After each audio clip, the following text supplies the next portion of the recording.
сайхан чиний гандах илэгдэх хоёр сартай шөнийн чин чимээнд зангирах цагаан аялгуу намайг ойрхон болгосон. Нутаг усны минь хаяа зүйтэй түмэн нуур тойр минь чин ширхэг чулуу хүртэл намайг хүн болгосон. Азийн тэнгэртэй гэгэн Монгол минь ээ.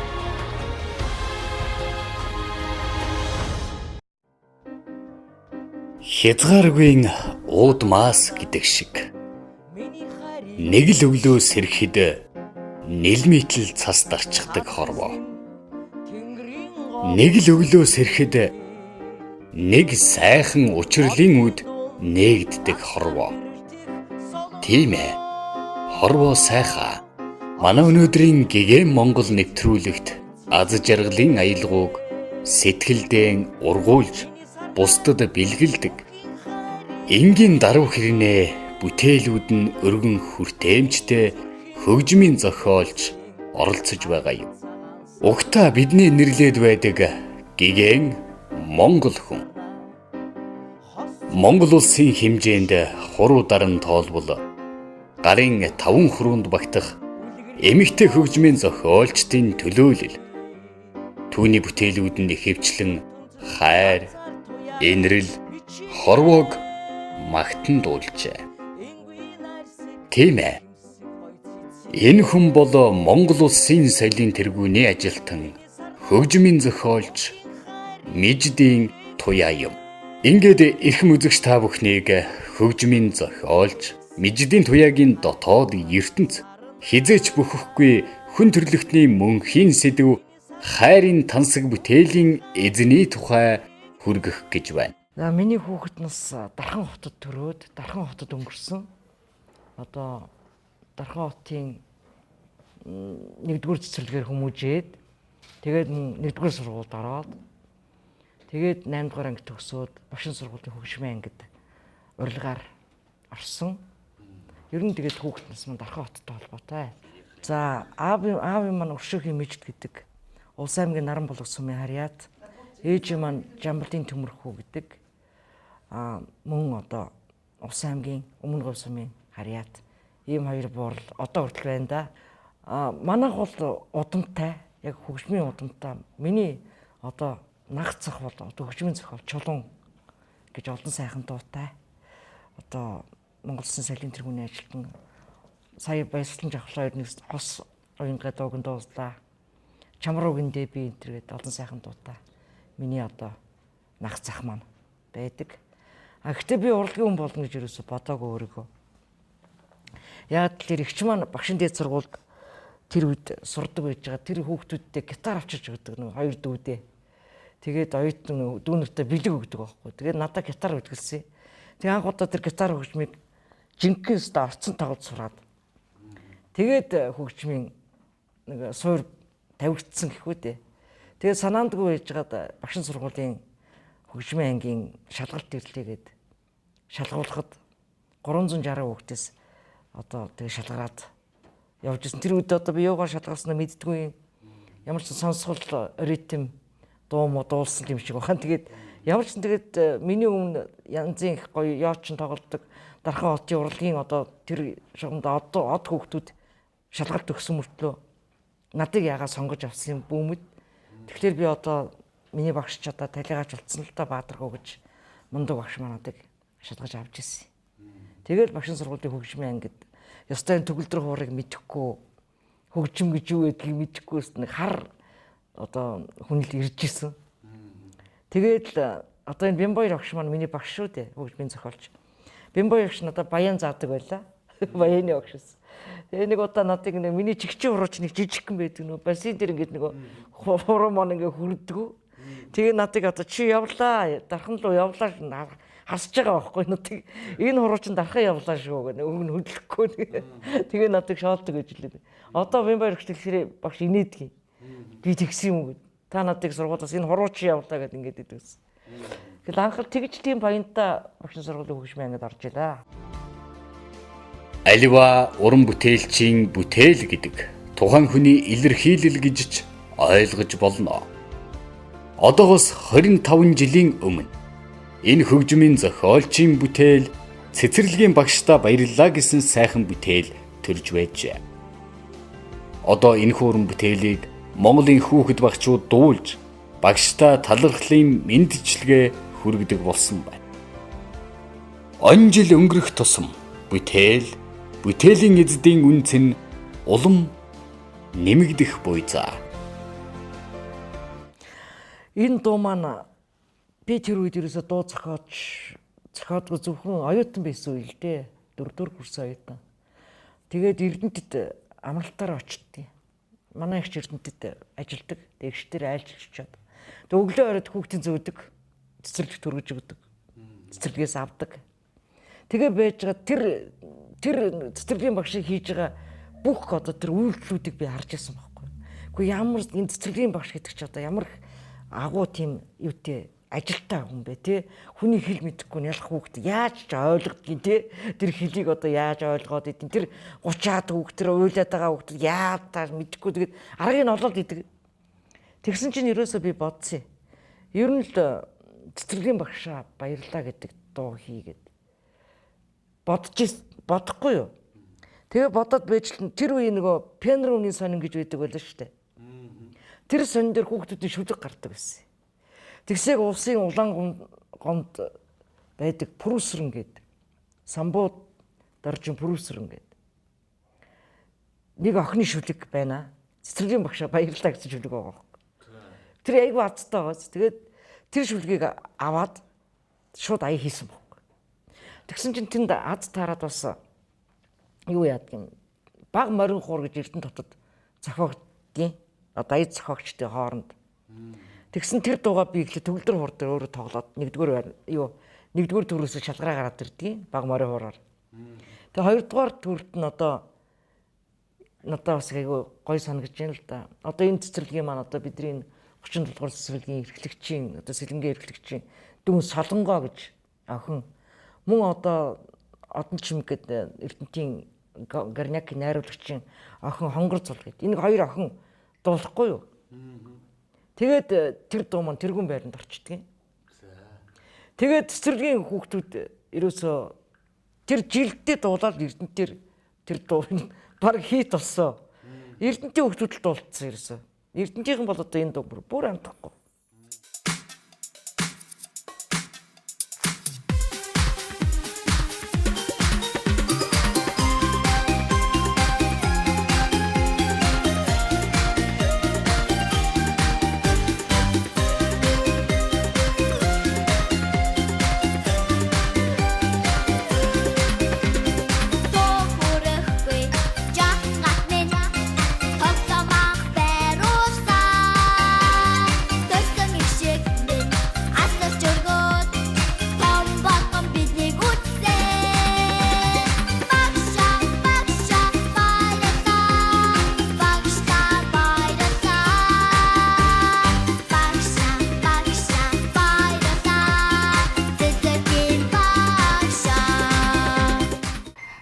Цэцэрлэгийн багштай баярлалаа гэдэг энэ сайхан дуу зохиогдоод идэвхтэй 25 дахь жилдээ нүрийг үзэж байна.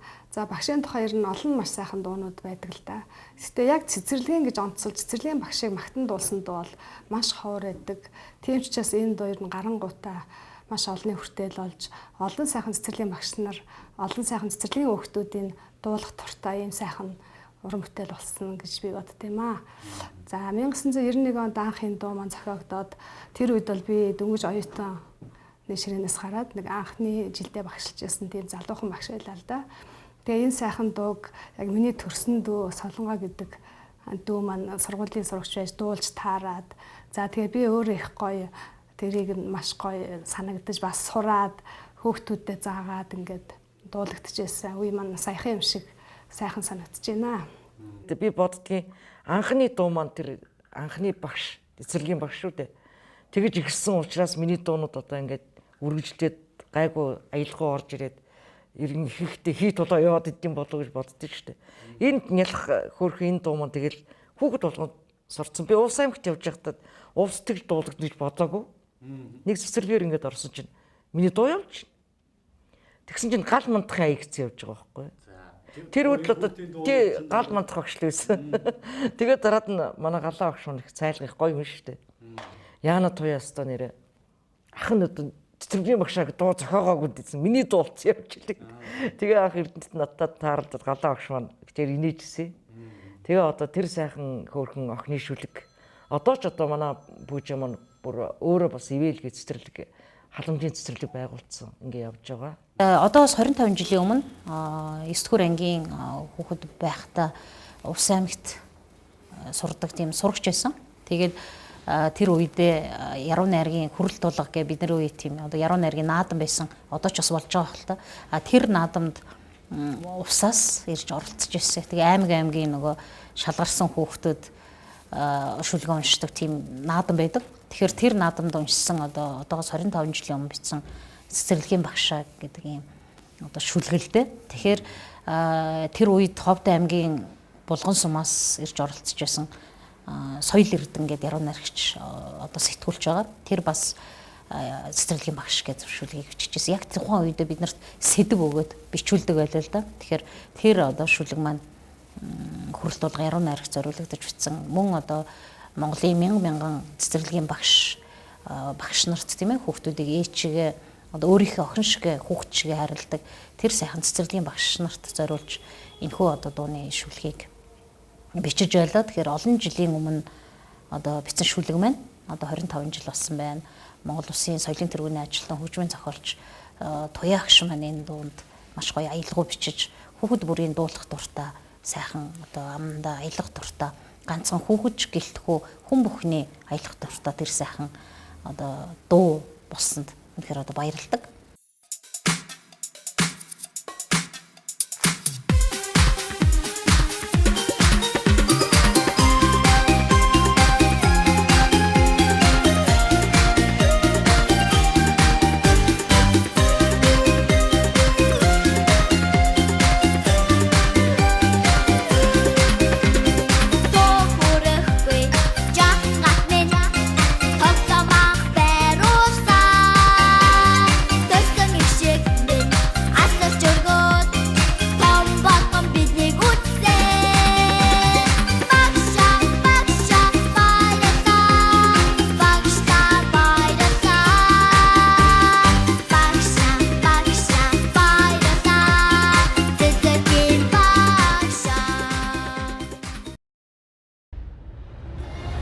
Сайхан чиний гандах илэгдэх хоёр сартай шөнийн чин чимээнд зангирах цагаан аялгуу намайг ойрхон болгосон.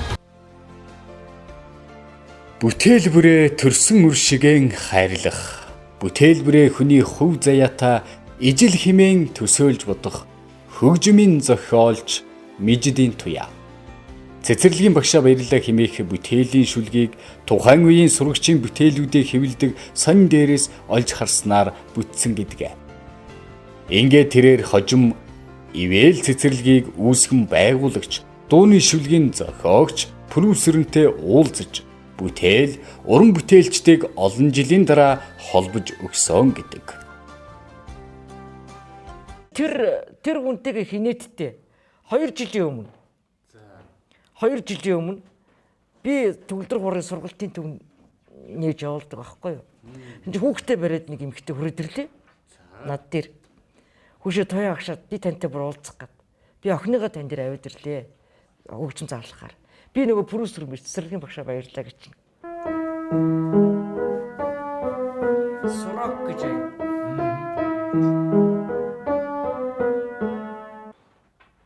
Төөрөө нөгөө ивэл цэцэрлэгийн эрхлэгч эзэн одоо хувийн цэцэрлэг гэсэн мөртлөө халамжийн цэцэрлэг байхгүй өөрөөсөө хувьяасаа санхүүжүүлдэг. Тэгээ бүр өөрөө тийм болцсон байсан. Тэгээд гүчи надад би таныг гэсэн бүр аюу хардаг байсан тий. Тогтож очиж үдчихэд тантай уулзах тэр би чаддаггүй байсан гэд энийг гэддэг байхгүй. Тэгээ 2 жилийн өмнө битээр танилцаад энэ дуунда клип хийлгэсэн. Тэгээ ивэлгээд тэр охин дуулсан. Ийм утгатай тий.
том болсон юм чинь одоо бидний дүүнер ч гэсэн одоо миний дууг дуулж байгаа хаа гэж бодож байна. Харуу гэж яахан болцгор гарт минь хартаа байрул зурсан өнгийн цаас бади шавраар өргөдөлтийн бүгд нурлуулсан багша байрлаа багшта байрлаа багша байрлаа цэцэрлэгийн багша. Миний хувьд болохоор юу штэ. Одоо онгод л гэдэг юм да. Одоо бид нар чинь нэг ясандаа онгод тэнгэртэй холбогдож байгаа байхгүй юу? Тэр онгод тэнгэрээс өгсөн биднэрт тэр хүчийг тий ая зохион хэр баргийн хүн бас нэг ая зохиогоод ийдгүү тий. Тэгэхээр онгод л гэж би ойлгодог. Тий. Ер нь онгодтой штэ. Онгодтой яруу наригч юу? Онгодтой хөгжмийн зохиолч юу гэдээ ярьдаг штэ. Тэр утгын тэр онгод гэдэг үг бол надаа үүнд нийцнэ. Тий. Одоо Монгол улсад зөвхөн Монгол улсын хэмжээнд ингээд ярихад эмэгтэй хөгжмийн зохиолчд бол их цөөхөн шүү. Гарын 5% бараг батж гэнэ үү? Та бол тэр хөгжмийн зохиолчдын хувьд одоо эрэгтэй хөгжмийн зохиолчд нь олон жигт эмэгтэй хөгжмийн зохиолч нь цөөхөн бай. Энэ яагаад энэ бас их бэрхшээлтэй зүйлүүд байдаг юм болов уу? Яадаг юм бол яагаад цөөхөн байдаг юм бол гэх мэтлэнгийн бодлууд бол надад бол байнга л төрж байдаг. Таны хувьд зүгээр юу гэж боддог? Эмэгтэй хөгжмийн зохиолчд бол нэрээ хуруу дарам цөөхөн байгаа. Бид бол хоорондоо маш хэвтэй байдаг, тэр талаар ярьдаг. Яагаад ингэж хэдүүлээ илүү сайхан эмэгтэйчүүдийг гаргаж ирмээр байна. Болгон багшаач гэдэг юм. Би одоо болгон багштайгаа бүр ижээ хаа шиг тийм найзууд. Ганч эмэгтэйгээ бүр сайн найзууд бичээр би үдээ маш их тусалдаг. Тэгэл ингээл хүмүүст ингээд хоорондоо ярилцаад ингээд байж хат бол эмэгтэй хөгжмийн зохиолч их одоо юу гэдгиймдээ өөрсдөө дайчлахгүй л юм да. Тэгэл цөөхөн байгаад байна. Авьяастай хүүхдүүд байгаа шүү дээ.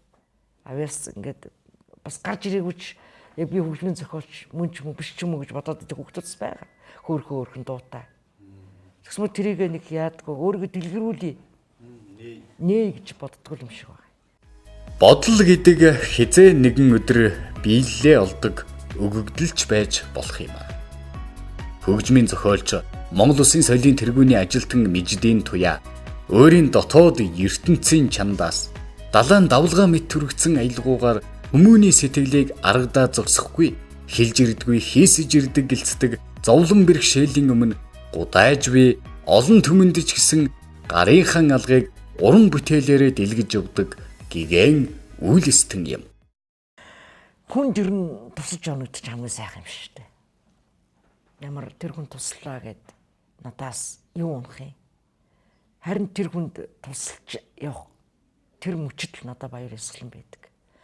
Хандвийн олон сайхан тоглолтуудыг хийлээ. Тэгээд одоо ч 2-3 хоногийн өмнө бас нэг эмэгтэйд туслах хандвийн аяг өрнүүлчихэд байж байна. Сайхан одоо эмэгтэй залуухан эмэгтэй мөн тархины хор тавдартай Америк нэгдсэн улсад очиж имжлүүлэх юм байна. Тэгээд энэний хандвийн тоглолтыг бас зохион байгуулж оролцлоо. Одоо ч хандвийн дуусаагүй байж байна. Бас тэгэл одоо үйл ажиллагаа явагдал байж байна да. Ер нь тэгээд түнэс баярлалаа, танд талархлаа гэдэг үг сонсно гэдэг бол миний хувьд хамгийн их аз жаргал байдیں۔ Ердөөл тэр. Хүмүүн гэдэг энэ хорвоод эрэхтэй зүүнний үзүр дээр ширхэг будаа тогтох тайны үйлийг хурааж ирдэг ховор тохиолын эзэн гэдэг билээ. Тэрээр энэ үйлийг энэ орчилн зайлшгүй хийх ёстой хэмээн бодож найз нөхөд олон түмнийг уриалж явдаг нь нэвтрүүлэг бэлтгэх үеэр ажлын шугамар уулзах гэж ирсэн ангаахын оюутнууд байсан юм. Их буян шүү. Нэг сайхан буйны тоглолт зохион байгуулад ингээд явж байгаа. Бас энэ сайхан эмэгтэйд бид бүхэн туслая гэд ингээд явж байгаа. Манай одоо Ачтан дээд сургуулийн онгаа ухааны их сургуулийн онгаа ухааны их сургуулийн оюутнууд одоо өөрсдөө санаачилж оюутны зөвлөлөөсөө санаачилж энэ сайхан буйны үйл ажиллагааг зохион байгуулж байгаамаа. Тэгээд Бид нар болохоор нөгөө урт бутад тархины авдартай мөнхтүүл гэдэг эмэгтэйд Монголд имжлэгдэх боломжгүй гэсэн үднээс эмч болгож байгаа хүн тухайн өвчний хүнд шатандаа орсон хүнд туслах зорилгоор манай төгсөг курсын оюутнууд санаачлан зохион байгуулж хандивын үйл ажиллагаа болон тийм урлагийн тоглолтыг зохион байгуулсан байгаа. Энэ урлагийн тоглолтод манай туяа багш маань сэтгэлийн дэм өгөөд сэтгэлээрээ оролцож тэгж ингэж оролцсон байгаа. Тэгээд туяа багштай цаашд энэ ажил амьдралд нь сайн сайхан бүхнийг хүсэн өрөөё. нэг өмгөөлөгч хүүхдийн юун дээр одоо бас нэг хандив тоглосон юм аа. Тэгээд тэр хүүхд нэлээ үр дүнтэй болсон. Манай урлагийнхан чинь хандивын тоглолтыг маш их зохион байгуулж тэр талаараа бид нар чих нэгддэж шүү дээ.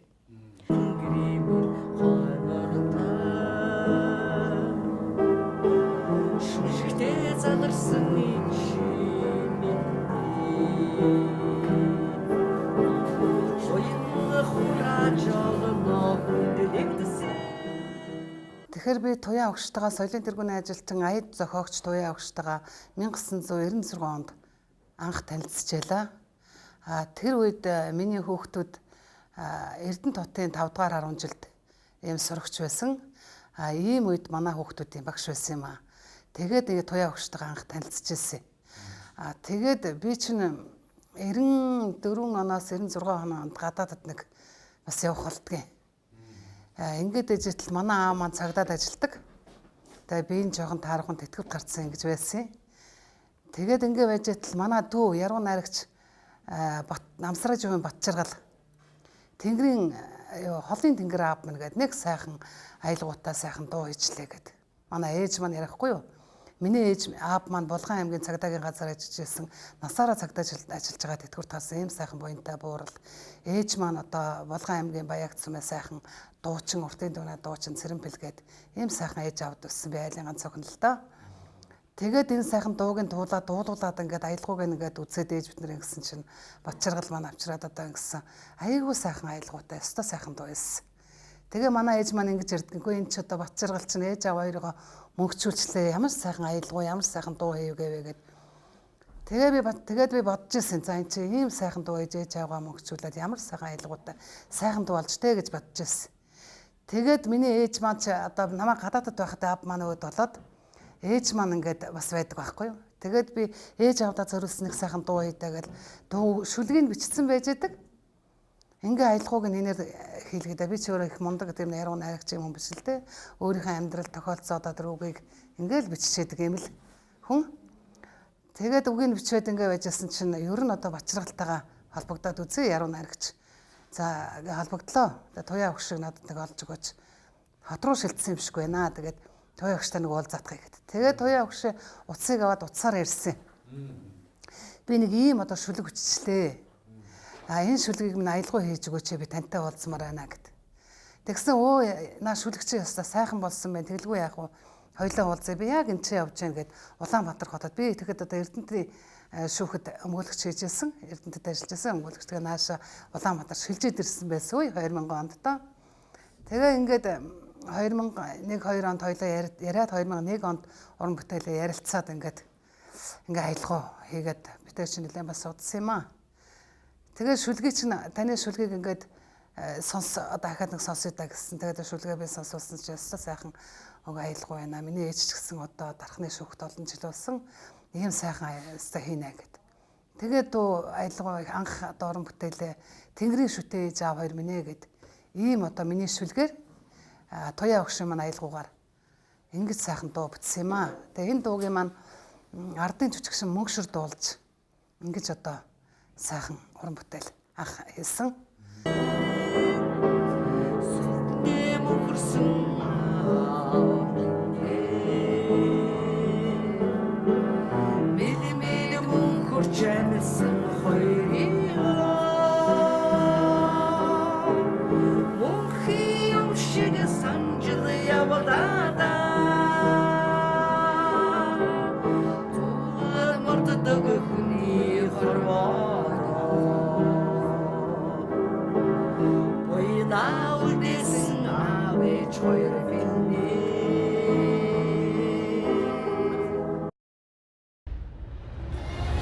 сайхан чиний гандах илэгдэх хоёр сартай шөнийн чин чимээнд зангирах цагаан аялгуу намайг ойрхон болгосон. Миний улаан сарнаа ч одоо 2 дахь бие даасан төвлөлт шүү Тий. дээ. 2012 онд зохион Тий. байгуулсан. Би бас Тоглолтын үе шатууд ирэн жоохон ингээд алс зээтэй байгаад идэг. Анхны тоглолтынхаа тухай. анхны тоглолт маань одоо Монгол бүхэн өргөнд миний хайр хань гэж Батэрдэн дуу манд болсон.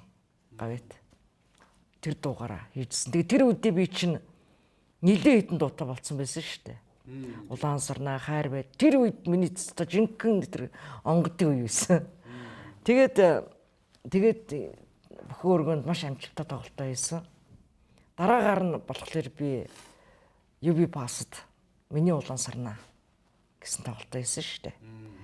Тэр хоёр дахь би даасан тоглолт хийсэн. Дараагаар нь юунд Монгол бүхэн өргөнд одоо юу гэлээ Монгол бүхэн олон тайлан тоглолтыг бүр нэрийг мартчихсан явж байна үгүй юу. Дараагаар нь Тэнгэрийн шүтээж хоёр гэж тоглолт хийсэн юм шүү. Яа сандын тоглолттой энэ бол. Тэгээд дараагаар нь юу сая туяагчтайгаа хамтраад Туяа энд Туяа гэдэг хошин урлагийн туяагчтайгаа хамтарсан тоглолтыг Монгол хөөргөнд хийлээ. Тэгэл байж ин да. Ер нь одоо дахиад хэдийгээр тоглолт хийх үү, энэ талаар бодож байгаа төлөвлөж байгаа юм ажлууд байгаа юу? Одоо тоглолт маань одоо энэ цэцэрлэгийн багшаа баярлаад байгаа маань 25 нас хүрчихжээ. Тэгээд телевизийн цуврал нэвтрүүлгүүд хийгдэж байгаа. Одоо 21 аймгаар цэцэрлэгийн багшийг сурталчлах тийм аян одоо төсөл гэх юм уу да. Цэцэрлэгийн багшаа сурталчлах тийм одоо телевизийн одоо юу Монгол телевизтэй хамтарч ихээр яриад тохирцсон байж байгаа. Тэгээд юунд 6 сарын 1-нд их хурсын баярын өдөр энэ цэцэрлэгийн багшаа баярлаа гэдэг тоглолтоо хийх төлөвлөгөөтэй байж байгаа.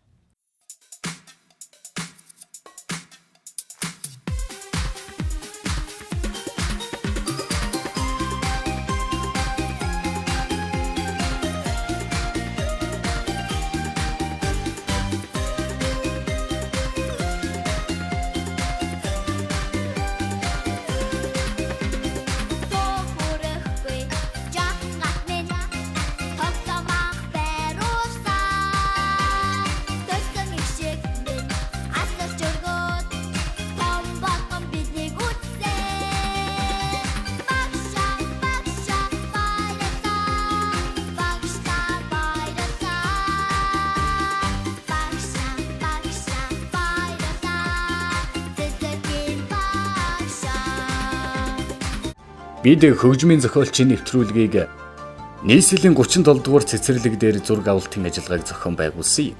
Хамтран ажилласан тус цэцэрлэгийн хамт олонд ажлын амжилт хүсье.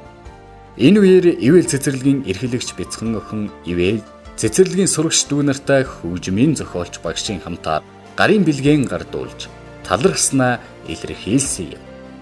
Ивэл цэцэрлэгийн эрхлэгч бяцхан охин ивэл нь хөгжмийн зохиолч Мижидийн Туяагийн шав бөгөөд олон сайхан бүтээл дээр ажиллаж байгаа гэж түүний багш нь дурдаад олон сайхан амжилт гаргахыг хүсэж байсан юм.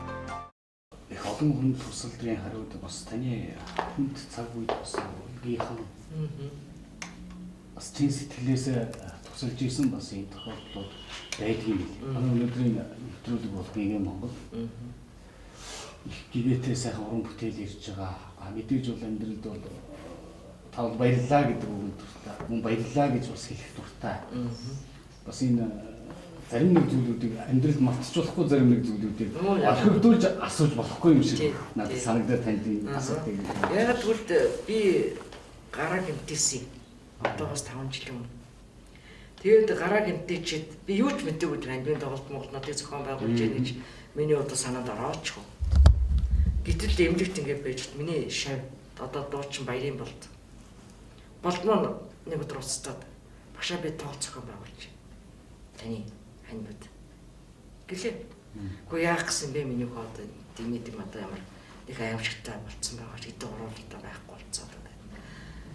Багш нь ямар ч гэсэн бас санаа зовж гэсэн чинь үгүй багш тийм биш.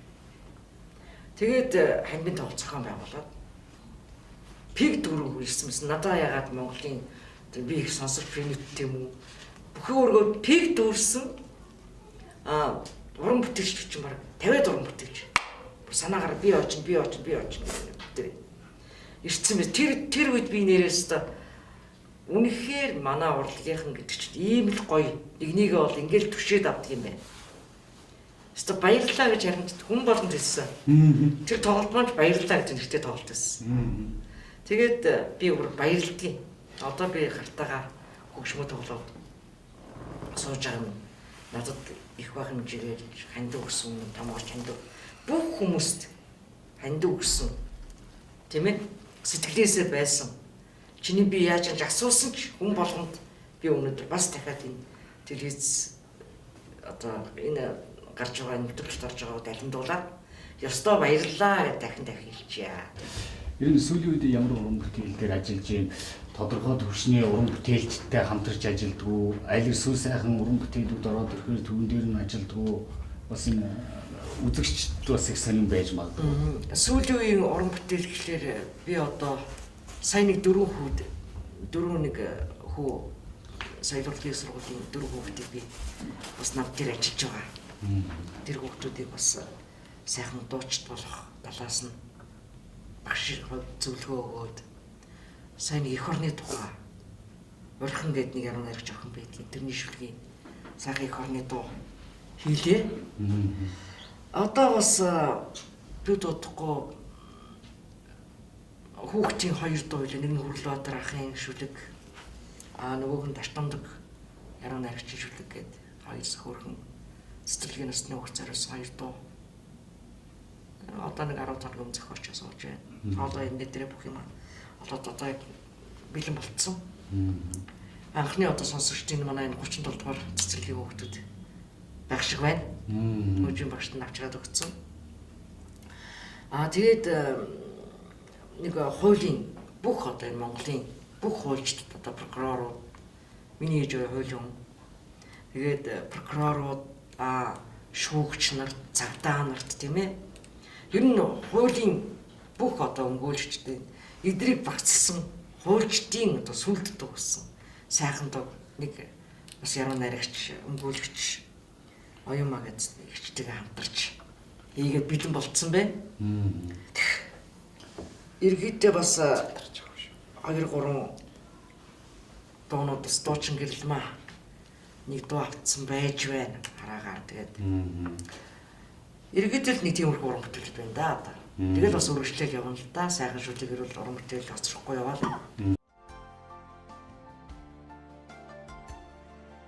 Уран бүтээлч гэдэг байнгын эрэл хайгуул хийж чанар чансаатай уран бүтээл хийхийн төлөө зорж явдаг хүмүүсээ. Уран бүтээлч гэдэг байнгын эрэл хайгуул хийж чанар чансаатай уран бүтээл хийхийн төлөө зорж явдаг хүмүүсээ. Ундраг дундрахгүй гэдэг сайхан үг шиг урлагийн бурхан янжин лам үеийн үед бүтээлийн эзэн хоёрыг ивэж явах болтугай. Yeah.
сайхан чиний гандах илэгдэх хоёр сартай шөнийн чин чимээнд зангирах цагаан аялгуу намайг ойрхон болгосон. Нутаг усны минь хаяа зүйтэй түмэн нуур тойрмын чин ширхэг чулуу хүртэл намайг хүн болгосон. Азийн тэнгэртээ гэгэн Монгол минь